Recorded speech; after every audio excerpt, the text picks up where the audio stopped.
I-discuss naman natin yung improvements niya versus sa Mavic Mini. So may listahan ako dito.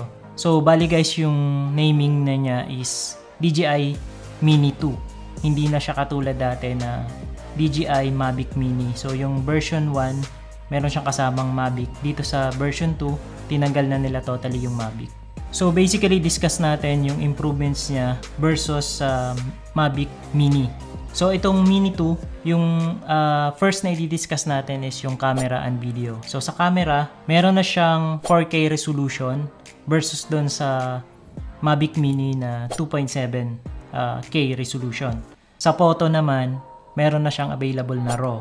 So pag inedit natin, pwede nating makuha yung finest, best quality ng photo. So pwede nating i-enhance, unlike dati dun sa Mavic Mini na JPEG lang yung available.